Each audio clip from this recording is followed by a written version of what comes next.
ನಮಸ್ಕಾರ ಎಲ್ಲರಿಗೂ ಅಂಗಾರಕ ಸಂಕಷ್ಟಹರ ಚತುರ್ಥಿಯ ಶುಭಾಶಯಗಳು.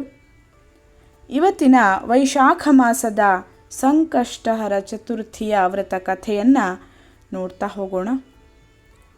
ಪಾರ್ವತಿ ದೇವಿ ತನ್ನ ಪುತ್ರನಾದಂತಹ ಗಣೇಶನಲ್ಲಿ ಕೇಳ್ತಾಳೆ, ವತ್ಸ, ವೈಶಾಖ ಮಾಸದ ಚತುರ್ಥಿಯ ದಿನ ಯಾವ ಗಣೇಶನ ಪೂಜೆಯನ್ನು ಮಾಡಬೇಕು ಅಂತ.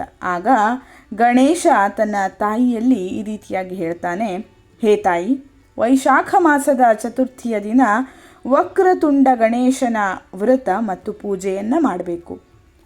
ಕಮಲ ಬೀಜದಿಂದ ತಯಾರಿಸಿದ ಭೋಜನ ಸಾಮಗ್ರಿಯನ್ನು ಗಣೇಶ ದೇವರಿಗೆ ಅರ್ಪಿಸಬೇಕು. ಇದಕ್ಕೆ ಸಂಬಂಧಿಸಿದ ಕಥೆಯನ್ನು ನಾನೀಗ ಹೇಳುತ್ತೇನೆ, ಕೇಳು ತಾಯಿ ಅಂತ ಹೇಳ್ತಾನೆ ಗಣೇಶ. ಮುಂದೆ ಆತ ಅದಕ್ಕೆ ಸಂಬಂಧಿಸಿದಂತಹ ವ್ರತ ಮಹಾತ್ಮೆಯ ಕಥೆಯನ್ನು ಹೇಳುತ್ತಾನೆ ಈ ರೀತಿಯಾಗಿ. ಪೂರ್ವ ಕಾಲದಲ್ಲಿ ರಾಜ ರಂತಿದೇವನ ರಾಜ್ಯದಲ್ಲಿ ಧರ್ಮಕೇತುವೆಂಬ ಒಬ್ಬ ಬ್ರಾಹ್ಮಣ ವಾಸಿಸ್ತಾ ಇದ್ದ. ಆತನಿಗೆ ಸುಶೀಲ ಮತ್ತು ಚಂಚಲ ಎಂಬ ಹೆಸರಿನ 2 ಪತ್ನಿಯರಿದ್ದರು. ಧಾರ್ಮಿಕ ವಿಚಾರಗಳಿರುವಂತಹ ಸುಶೀಲ ಸದಾ ವ್ರತ ಉಪವಾಸವನ್ನು ಮಾಡ್ತಾ ಇದ್ಲು. ಆದರೆ ಚಂಚಲ ಯಾವುದೇ ವ್ರತ ಉಪವಾಸವನ್ನು ಮಾಡ್ತಾ ಇರಲಿಲ್ಲ.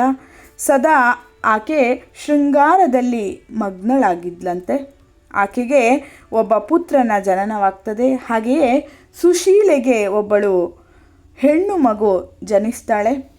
ಚಂಚಲೆ ತನಗೆ ಪುತ್ರ ಜನನವಾಗಿದೆ ಅಂತ ಖುಷಿಯಲ್ಲಿ ಸುಶೀಲೆಗೆ ಈ ರೀತಿಯಾಗಿ ಹೇಳ್ತಾಳೆ, ನೀನು ಸದಾ ಉಪವಾಸವನ್ನು ಮಾಡ್ತಾ ಇದ್ದೆ, ಆದರೂ ನಿನಗೆ ಹೆಣ್ಣು ಮಗುವಿನ ಜನನ ಆಯಿತು. ನಾನು ಯಾವಾಗಲೂ ವ್ರತ ಉಪವಾಸವನ್ನು ಮಾಡಲಿಲ್ಲ, ಆದರೂ ನನಗೆ ಸುಂದರವಾದಂತಹ ಪುತ್ರ ಜನನವಾಯಿತು ಅಂತ ಹೇಳ್ತಾಳೆ ಆಕೆ.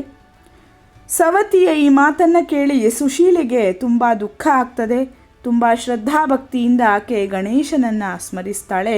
ಗಣೇಶ ದೇವರು ಆಕೆಗೆ ಸ್ವಪ್ನದಲ್ಲಿ ಕಾಣಿಸಿಕೊಂಡು ಈ ರೀತಿಯಾಗಿ ಹೇಳ್ತಾರೆ, ನಿನ್ನ ಕನ್ಯೆಯ ಮುಖದಿಂದ ಮುತ್ತು ಮುಂತಾದ ಅಮೂಲ್ಯ ರತ್ನಗಳು ಹೊರಬರ್ತವೆ. ಹಾಗೆಯೇ ಅತ್ಯಂತ ಶೀಘ್ರವಾಗಿ ನಿನ್ನ ಮನೆಯಲ್ಲಿ ಒಬ್ಬ ಸುಂದರ ಪುತ್ರನ ಜನನವಾಗ್ತದೆ ಅಂತ. ಅದರಂತೆ ಕಾಲ ಕಳೆದು ಸುಶೀಲೆಗೆ ಒಬ್ಬ ಸುಂದರ ಪುತ್ರನ ಜನನ ಆಗ್ತದೆ. ಆಕೆಯ ಮಗಳ ಮುಖದಿಂದ ಬೆಲೆಬಾಳುವ ರತ್ನಗಳು ಹೊರಬರ್ತವೆ. ಸುಶೀಲೆಯ ಕುಟುಂಬ ಅತ್ಯಂತ ಧನಿಕರಾಗ್ತಾರೆ. ಕಾಲಾಂತರದಲ್ಲಿ ಧರ್ಮಕೇತುವಿನ ಮರಣ ಆಗ್ತದೆ. ಬ್ರಾಹ್ಮಣನ ಮೃತ್ಯುವಿನ ನಂತರ ಚಂಚಲ ಮನೆಯ ಸಂಪತ್ತನ್ನೆಲ್ಲ ತೆಗೆದುಕೊಂಡು ಬೇರೆಯಾಗ್ತಾಳೆ ಆಕೆ. ತನ್ನ ಸವತಿ ಸುಶೀಲೆಯ ಮನೆಯಲ್ಲಿ ಅಪಾರ ಧನ ಕನಕಗಳನ್ನು ನೋಡಿದಂತಹ ಆಕೆಗೆ ಅಸೂಯೆ ಆಗ್ತದೆ. ಚಂಚಲೆ ಸಮಯವನ್ನು ನೋಡಿಕೊಂಡು ಸುಶೀಲೆಯ ಮಗಳನ್ನು ಬಾವಿಗೆ ತಳ್ತಾಳೆ. ಗಣೇಶನ ಕೃಪೆಯಿಂದ ಆಕೆ ಬಾವಿಯಿಂದ ಹೊರಬಂದು ತನ್ನ ಮನೆಗೆ ಹೋಗ್ತಾಳೆ. ಆಕೆ ಮನೆಗೆ ವಾಪಸ್ಸಾದದ್ದನ್ನು ಕಂಡಂತಹ ಚಂಚಲೆಗೆ ತುಂಬ ಕುತೂಹಲ ಆಗ್ತದೆ.